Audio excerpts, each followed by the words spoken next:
1933 সাল বাদশাহ ফয়সালের যুগ চলতেছে। এর আগে দাজলা নদীর পাড়ে দুইজন সাহাবীর কবর ছিল রে মুমিন। একজন সাহাবীর নাম ছিল হযরত হুযায়ফা রাদিয়াল্লাহু তাআলা আনহু। আরে মুমিন, আরেকজন সাহাবীর কবর ছিল আব্দুল্লাহ আনসারী। পরস্পর তারা দুইজন বন্ধু ছিলেন, নবী সাহাবী ছিলেন। কিন্তু ঘটনাক্রমে হযরত হুযায়ফা রাদিয়াল্লাহু তাআলা আনহু 1933 সালে স্বপ্ন দেখাইলেন। তখনকার বাদশা ছিল, বাদশার নাম বাদশাহ ফয়সাল। হ্যাঁ, বাদশাহ ফয়সাল দাজলা নদীর ঢেউয়ে ঢেউয়ে ঢেউয়ে ঢেউয়ে আমার কবর থেকে মাটিগুলি সরে যাচ্ছে। আস্তে আস্তে আমার কবর ভেঙে যাবে। আমার পাশেই আব্দুল্লাহ আনসারীর কবরটাও স্বেচ্ছেদিক হয়ে যাচ্ছে। একটু যদি দয়া হয় আমার কবরটা এই জায়গা থেকে সরাইয়া স্থানান্তরিত করে দাও। কবরের ভিতরে পানি ঢুকি আর কবরের মাটি সরে যাচ্ছে। বাদশাহ ফয়সাল ছিল খুব বেশি ব্যস্ত। রাতের বেলা স্বপ্ন দেখেছে, দিনের বেলা বাদশাহী কর্মব্যস্ততার কারণে তিনি সেই স্বপ্নের কথা ভুলে গেলেন। তবে স্বপ্ন যিনি দেখাইছে সাধারণ কেউ নারী, নবী সাহাবী হযরত হুযায়ফা রাদিয়াল্লাহু তাআলা আনহু। নারী মুমিন সাহাবীরা যে স্বপ্ন দেখে অথবা যে স্বপ্ন দেখা, এটা দুনিয়ার সাধারণ স্বপ্ন না। আপনি আমি যে স্বপ্ন দেখি সব স্বপ্ন বাস্তবায়ন হয় না।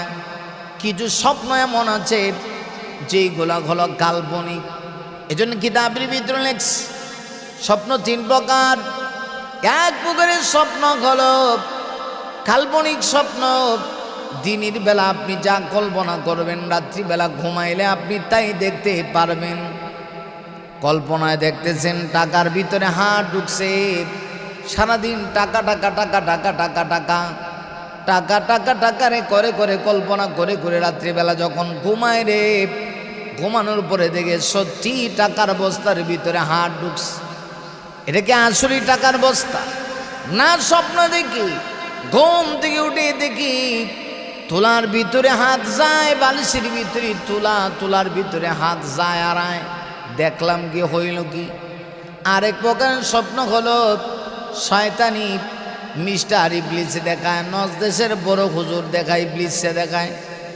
ছোটবেলা আমরা স্বপ্ন দেখতাম যে আমরা প্রস্রাব যেখানে করছি, প্রস্রাব করতেছি বিছানায়, কিন্তু শয়তান আমাদের কি স্বপ্নে দেখাই তোরে এটাই হলো প্রস্রাবখানা। আসলে এটা প্রস্রাবখানা না, এটা বিছানার ভিতরে প্রস্রাব করতেছে, শয়তানে দেখায়। তৃতীয় আরেক প্রকারের স্বপ্ন আছে, এই স্বপ্ন হলো রহমানি, খোদা প্রদত্ত। আরে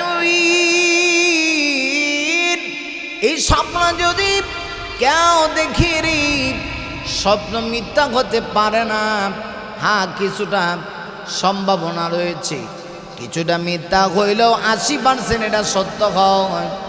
যদি সরাসরি আল্লাহর পক্ষ থেকে দেখানো হয়, এটা মিথ্যা হওয়ার সম্ভাবনা কম, মিথ্যা হওয়ার সম্ভাবনাই নেই।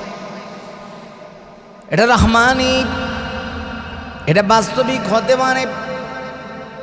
আর সাহাবীদের স্বপ্ন এটা তো সাধারণ কোনো স্বপ্ন না। হযরত ওমর রাদিয়াল্লাহু তাআলা যুগে হযরত আলী স্বপ্ন দেখতেছে। আমি একটু পরে বলছি, হুযায়ফা স্বপ্ন দেখায় বাদশাহ ফয়সালকে, কিন্তু বাদশাহ বলে যায়। কিন্তু সাহাবীদের স্বপ্ন এটা যে বাস্তব হয় বোঝানোর জন্য আপনাদেরকে বলছি। হযরত ওমর রাদিয়াল্লাহু তাআলা যুগ চলতেছে। ওমর হলো মুসলিম জাহানের খলিফা। ওমরের আঙ্গুলি ইশারায় তামাম পৃথিবীর অর্ধেকটা পৃথিবী পরিচালনা হয়।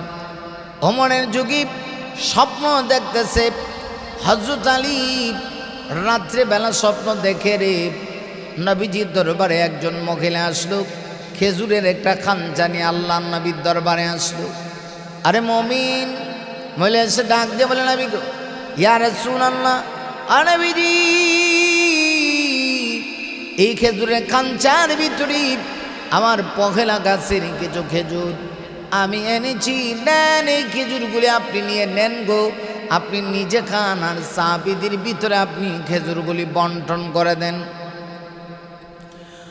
হযরত আলী রাদিয়াল্লাহু আনহু বলেন, আমি স্বপ্নে দেখি নবীজির সাথে সাথে সাহাবীদেরকে সিরিয়াল ধরে বসার কথা বললেন। আরে মুমিন, দিলে কানটা লাগাও। আমার নবীজি সাথে সাথে সাহাবীদেরকে সিরিয়াল ধরে বসাই লাগো। নবীজি সিরিয়াল ধরে বসাইয়া সাহাবীদেরকে ডেকে ডেকে বলেন, সাহাবীরা রে, তোমাদের জন্য খেজুর হাদিয়া আসছে, সিরিয়াল করে বসো। সাহাবীরা বসলেন। আমার নবীজি হযরত আলী বলেন, আমি স্বপ্ন দেখি নবীজি খেজুরের খাঞ্চার ভিতরে হাত ঢুকায়া গো, আমার নবীজি খেজুর বের করে করে কাউকে 2টা কাউকে 3টা এইভাবে খেজুর বন্টন করেন। হযরত আলীর কাছে আসে। হযরত আলী এবার যখন হাত বাড়া দিয়েছি, নবীজি হযরত আলীকে একটা দিলেন।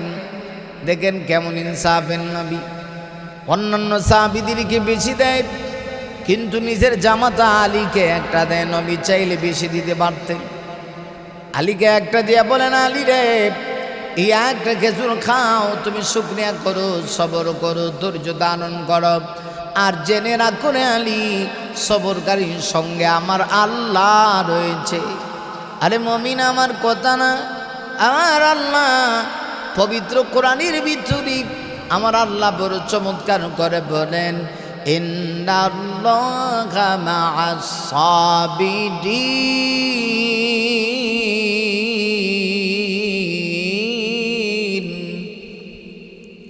আরে মুমিন, আরে মুমিন, আমার আল্লাহ বলেন, নিশ্চয়ই আল্লাহ সবরকারীদের সঙ্গে রয়েছে রে, ধৈর্যশীলদের সঙ্গে আমার আল্লাহ রয়েছে।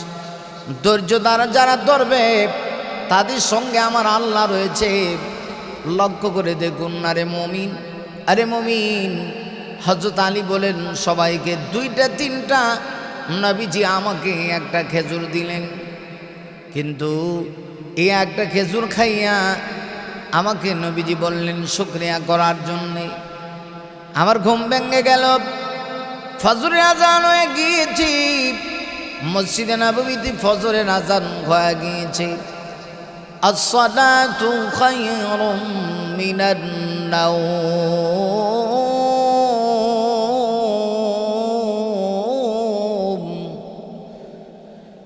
মসজিদে নববীতে ফজরের আজান হয়ে গেল। তখন তো আর নবীর যুগ নাই, স্বপ্ন দেখতেছে আলী, যুগ চলতেছে হযরত ওমরের। কোরআন দিয়ে হযরত ওমর রাষ্ট্র পরিচালনা করে, নবীজির আদর্শের মাধ্যমে হযরত আলী রাষ্ট্র চালায়, রাষ্ট্র ক্ষমতায় হযরত আলী, কিন্তু আল্লাহর কোরআনের শাসন দিয়া হযরত ওমর রাষ্ট্র পরিচালনা করে। মুমিন খেয়াল করো, হযরত আলী রাদিয়াল্লাহু আনহু লক্ষ্য করে দেখি ফজরের আজান হয়ে গিয়েছে, ঘুম ভেঙে গেল তার।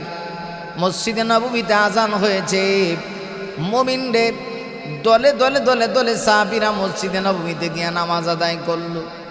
নামাজ শেষ হয়ে যাওয়ার পরই নবীর যুগে যেমন ভাবে রে সাহাবীরা আমার নবীর চতুর্দিকে নবীকে গোল করে, নবীকে চতুর্দিকে ঘেরাও করে সাহাবীরা বসতো, ঠিক তদ্রূপভাবে হযরত ওমর বসে যে সাহাবীরা চতুর্দিকে আমার নবীকে ঘেরাও করে, নবীর সাহাবীরা হযরত ওমরকে চতুর্দিকে ঘেরাও করে বসেছে।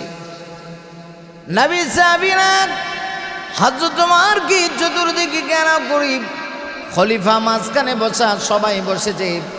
বসার পরে সাহাবীরা দেখে হযরত ওমর রাদিয়াল্লাহু আনহু নবীর সাহাবীদেরকে খেজুর বন্টন করবে। একজন মহিলা এসেছে কিছু খেজুর হাদিয়া নিয়ে। আলী কয়, রাতের বেলা না আমি স্বপ্নে দেখেছি। আমার মনে মনে তখন কল্পনা হচ্ছিল রাতের স্বপ্ন যেমন বাস্তবে রূপান্তরিত হয়ে যাচ্ছে। আরে মুমিন, হযরত আলী বলেন, এবার দেখি হযরত তোমার মহিলা এক খাঞ্জা খেজুর দিল।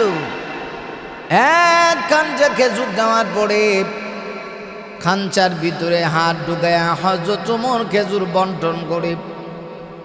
আলী বলেন আমি তাকায় দেখি হযরত ওমর নবী তাকে 2টা খেজুর দেয়, হযরত ওমর তাকে 3টা দেয়। আল্লাহর হাবিব তাকে 3টা খেজুর দিয়েছে, হযরত ওমর তাকে দেয়। হযরত আলী চিন্তা করে আমার কাছে আসার পরে আমি দেখবো হযরত ওমর আমাকে কয়টা খেজুর দেয়, কারণ রাতের বেলা স্বপ্নে আমি দেখেছি গো নবীজি আমাকে একটা খেজুর দিয়েছিলেন। হযরত আলী বলেন বাস্তবী হযরত ওমর যখন আমার কাছে আসলো, আসার পরে ওমর রাদিয়াল্লাহু আনহু হযরত আলীর জন্যে খেজুরের খাঞ্জা থেকে একটা খেজুর বের করলেন। আর দিয়ে বললেন আলী তুমি শুকরিয়া করো, ধৈর্য ধারণ করো, দুনিয়াতে কম খায়াও যদি তুমি শুকরিয়া আদায় করতে পারো রে, আল্লাহ তৈরি জান্নাতে তোমার জন্য নিয়ামত অপেক্ষা রয়েছে। হযরত আলী ডাক দিয়া কয় আরে ওমর কাউকে 3টা কাউকে 2টা আর আমাকে একটা দিলেন কেন? হযরত আলী যখন এই কথা বলেছে হযরত ওমর তখন ডাক দিয়া কয় আলী রে, ওরে আলী রাতের বেলাকে স্বপ্নে দেখো নাই রহমতের নবী নবীজি তোমাকে একটা খেজুর দিয়েছে রে, আমি ওমর তোমাকে কেমনে 2টা খেজুর দেই? নবী যেখানে একটা দিয়েছি আমি ওমর তোমাকে 2টা দেওয়ার ক্ষমতা রাখি না রে, এই ক্ষমতা আমার নাই। স্বপ্ন দেখলো কে আর খবর হইল কার? এটা ছিল সাহাবীদের পাওয়ার। নবী সাহাবী হযরত হুযায়ফা বাদশা ফয়সাল ইরাকের দাজলা নদীর তীরে তাদের কবর ছিল। নদীর ঢেউে ঢেউে যখন কবরগুলি ভেঙে নিচ্ছে বাদশা ফয়সালকে প্রথম রাত্রিবেলা স্বপ্নে দেখাইলেন। বাদশা ফয়সাল স্বপ্নের দিকে ভ্রুক্ষেপ না করে দিনের বেলা কর্মব্যস্ত দেন সময় পার করতেছে। দ্বিতীয় রাত আবার স্বপ্নে দেখাইছে, বাদশা ফয়সাল আবার দিনের বেলা ভুলে গিয়েছে। তৃতীয় রাত আবার স্বপ্ন দেখাইল রে মুমিন, আবার বাদশা ফয়সাল ভুলে গিয়েছে। চতুর্থ রাত নবী সাহাবী ওই যুগের বাদশা যে প্রধানমন্ত্রী যে ছিল তার নাম ছিল নুরি আল মালিকি। নবী সাহাবী নুরি আল মালিকিকে স্বপ্নে দেখাইলেন, আরে প্রধানমন্ত্রী তোমার দেশে দাজলা নদীর মারি নবী সাহাবী আমি হুযায়ফা এবং আমার বন্ধু আব্দুল্লাহ আনসারীর কবর আজ থেকে প্রায় 1300 বছর আগে এখানে কবর দেওয়া হয়েছে, কিন্তু দেখা যাচ্ছে নদীর ঢেউে কবর ভেঙে নিচ্ছে, মাটিগুলি সরে যাচ্ছে। 3বার বাদশাকে স্বপ্নে দেখাইলাম না, বাদশা স্বপ্নের দিকে ভ্রুক্ষেপ করে নাই, তুমি একটু গিয়া বলো না। এবার যখন প্রধানমন্ত্রী স্বপ্নে দেখলো প্রধানমন্ত্রীও খেয়াল করে না। এবার সর্বশেষ ইরাকের যিনি গ্র্যান্ড মুফতি ছিল, গ্র্যান্ডেড মুফতি, তাকে স্বপ্নে দেখানো হলো। পরের দিন স্বপ্ন দেখে তিনি সরাসরি বাদশার কাছে চলে গেলেন, বাদশা ফয়সালের কাছে গিয়ে হাজির হয়ে গেলেন। বাদশাহ নামদার 1-2 দিন না 3 দিন পর্যন্ত আপনাকে নবীর সাহাবী হযরত হুযায়ফা স্বপ্ন দেখিয়েছে ইরাকের দাজলা নদীর পারে তাদের কবর ঢেউে ঢেউে নদীর ঢেউে ঢেউে তাদের কবর থেকে মাটি সরে যাচ্ছে, অথচ কবরটা ঠিক করার জন্য স্বপ্নে দেখানো হচ্ছে, আপনি সেটা একটুকু আমলে নিচ্ছেন না। বাদশা তখন কয় আপনি কেমনে টের পাইলেন? আমি তো স্বপ্নই দেখছি। হ্যাঁ আমাকে স্বপ্ন দেখানো হয়েছে। বাদশার এখন ঘুম ভেঙে গিয়েছে। বাদশা তখন রাজ দরবার থেকে বের হয়ে আসে, দাজলা নদীর পাড়ে এসে নদীর মাঝখানে একটা বাঁধ দিয়ে দিল, আর কবর থেকে পানি সরাচ্ছে। কবর থেকে লাশ 2টা উঠাবে নবীর সাহাবীদের। এই খবর পুরা দুনিয়ার ভিতরে ছড়িয়ে গেল। সাধারণ কথা না, কবর থেকে দুইটা লাশ নবীর সাহাবী তো, আর এই সাহাবীদের দাম কত? আমার নবীজি হাদিসের ভিতরে বলেছেন না, সাহাবী কান নুজুম বিআইহিম ইকতাদাইতুম ওয়া ইহতাদাইতুম। আল্লাহ নবী বলেন, আরে আমার একজন সাহাবীরা হলো আকাশের তারা বা নক্ষত্রের মতো। কেউ যদি আমার একজন সাহাবীকে ফলো করে, সে যেন আল্লাহ চুইনি জান্নাতের পথ পেয়ে গেল। আরে সাহাবীদের দাম কত না! যারা নবীর ছাত্র ছিল, নবীর কাফেলা ছিল, নবীর সাথে ছিল, নবীর সংস্পর্শে যাদের জীবন কেটেছি, তাদের সম্মান তো কম হতে পারে না রে। সাহাবী দেখাও তো ভাগ্যের ব্যাপার। তাবিদের ভাগ্য হয়েছে নবীর সাহাবী দেখার। নবী না দেখলেও নবীর ছাত্রদেরকে দেখেছে। এই খবর পুরা বিশ্বের ভিতরে ছড়ায় গেল। তখন ছিল হজের মৌসুম, হাজিদের কাল পর্যন্ত গিয়া এই খবর পৌঁছে গেল। হাজিরা যখন খবর পেয়েছি, হাজিরা তখন সাথে সাথে বাদশাহ ফয়সালের কাছে খবর বাড়ায় দিয়েছে, যে কোনোভাবে খবর সেচে পানি সরানো হোক, কিন্তু এখন যেন সাহাবীদের লাশ সরানো না হয়। কারণ সুযোগটা হাত ছাড়া করে লাভ নাই। ইরাকের মানুষেরা বাদশাহের কাছে খবর বাড়াইছে, আমরা হজে এসেছি, দীর্ঘদিন হজ শেষ করে সফর করে যখন বাড়িতে আসব, আসার পরে নবী দুইজন সাহাবীর কবর এখান থেকে সরানো হবে, সাহাবীদের লাশ ছুটানো হবে, আমরাও দেখব, হাজিরাও দেখবে। এই খবর যখন বাদশার কাছে গিয়েছি, বাদশা চিন্তা করলো, সত্যি তো, এটা তো পরম সৌভাগ্যের বিষয়। মাঝখানে নদীর বাঁধ দিল, বাঁধ দিয়া কবর থেকে পানি সরায়া কবর রেখে দিল হাজি সাহেবদের জন্য। এখন আর সরায় নাই। দীর্ঘদিন পরে হাজিনা হাজ করে আসার পরই কবর স্থানান্তরিত করার জন্যে যখন নবীর সাহাবীদের লাশ কবর থেকে উঠানো হলো, মানুষ যখন কবরের পাশে গেছি, কবরের পাশে গিয়া দেখে রে, কবরের লাশের গায়ে যে দাপ কাপড়ের কাপড়টা ছিল 1300 বছর আগের কাপড়, মনে হচ্ছে যেন আজকে একটা লাশ কবরে রাখা হয়েছে। কাপড়ের কাপড়টা পর্যন্ত নষ্ট হয় নাই। আর চেহারার ভিতরে এমন আলু, লাশগুলি এমন তাজা, মনে হচ্ছে যেন আজকে এই লাশগুলিকে কবরস্থ করা হয়েছে। সকল মানুষেরা নবীর সাহাবীদেরকে এক নজর দেখেছে। নবীর সাহাবীদেরকে দেখার সৌভাগ্য তারা অর্জন করেছে। এরপরে বাদশাহ গ্রান্ডেড মুফতি সহ তার বাহিনী নিয়ে শেষ পর্যন্ত এখান থেকে কবর স্থানান্তরিত করে অন্য জায়গায় নিয়ে গেছে। সেখানে গিয়া কবরস্থ করেছে, কবর অন্য জায়গায় করে সেখানেই দুইটা লাশ সেখানে রেখে দিয়েছে। লক্ষ্য করে দেখুন, মুমিন যারা হয় তারা মৃত্যুবরণ করে না। আল্লাহ রাস্তায় যারা জীবন দেয় তারা মৃত্যুবরণ করে না। আমার কথা না, বরং আমার আল্লাহ কোরআনের ভিতরে বলেন, ফালা তাহসাবান্নাল্লাযীনা কুতিলু ফি সাবিলিল্লাহি আমওয়াতা বাল আহইয়াউন ইনদা রাব্বিহিম ইয়ারযাকুন।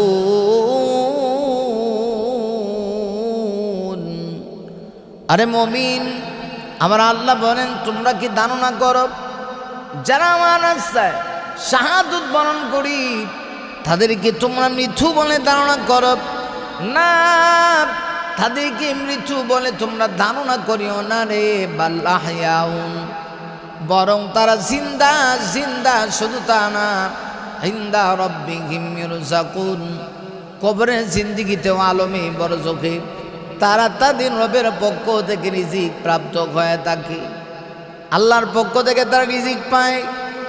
জীবিতরা যেমন রিজিক পায়, শহীদেরাও ঠিক তদ্রুপ পাবে। যারা আল্লাহ রাস্তায় শাহাদত বরণ করি তারাও রিজিক পায়।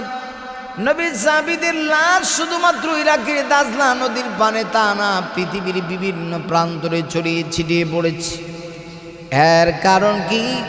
আমার নবীজি ইন্তেকালের পরে রাহমাতুল্লিল আলামিন দুনিয়া থেকে বিদায় নেওয়ার পরে রে সাহাবীরা মদিনায় মক্কায় বসে থাকে নাই, তিনি দাওয়াত নিয়ে সারা পৃথিবীতে ছড়িয়ে পড়েছে। এমনকি সুদূর আমাদের বাংলাদেশের চট্টগ্রাম অঞ্চলেও নাকি সাহাবীদের পা পড়েছে অনেক মুরব্বীরা বলে।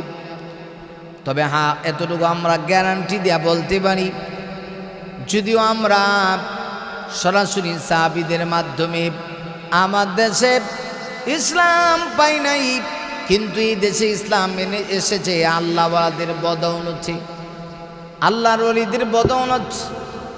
আল্লাহওয়ালারা যদি দেশে না আসত, শাহজালাল, শাহ পরান, শাহ মাখদুম, এরপরে এরকম আল্লাহওয়ালারা বাইজিদ বুস্তামি সহ এমন আল্লাহওয়ালারা খাজা মঈনুদ্দিন চিশতি, খাজা মাইনুদ্দিন চিশতি, সানজিরি আজমির মতো আল্লাহওয়ালারা যদি পাক 12তম মহাদেশে না আসতো রে, আমরা ইমান পেতাম না। ইমান পেয়েছি আল্লাহওয়ালাদের বদৌলতে। এজন্য তাদেরকে সম্মান করা দরকার রে। আমার আল্লাহ তাদের ব্যাপারে বলে দিয়েছেন, আলা ইন্না আউলিয়া আল্লাহি লা খাউফুন আলাইহিম ওয়া লা হুম ইয়াহজানুন আল্লাযীনা আমানু ওয়া কানু ইয়াত্তাকুন।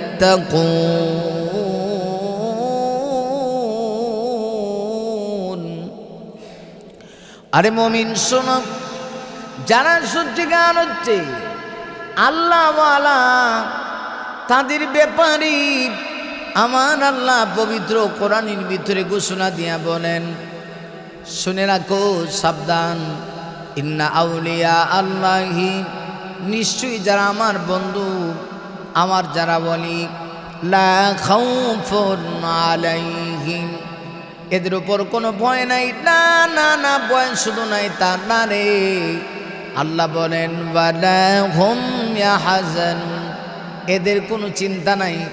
তবে আল্লাহওয়ালা সবাই হতে পারল না, আল্লাহওয়ালা সবাই হতে পারবে না। আল্লাহওয়ালা কারা? মুমিন খেয়াল করো, আল্লাহওয়ালা কারা? আমার আল্লাহ ঘোষণা দিয়া বলেছেন, আল্লাযীনা আমানু ওয়া কানু ইয়াত্তাকুন, যারা ঈমান এনেছে আর যারা তাকওয়া অর্জন করেছে। আরে মুমিন এরাই হলো আল্লাহওয়ালা। ঈমান থাকতে হবে, তাকওয়া থাকা লাগবে। তাকওয়া, আল্লাহর ভয় যতক্ষণ পর্যন্ত মানুষের অন্তরের ভিতরে না থাকবে, সে মুমিন হতে পারবে না। মুমিন হতে হলে তাকওয়া থাকা লাগবে। তাকওয়া যদি না থাকে রে, সে আল্লাহওয়ালা হতে পারবে না, আল্লাহর ওলি হতে পারবে না।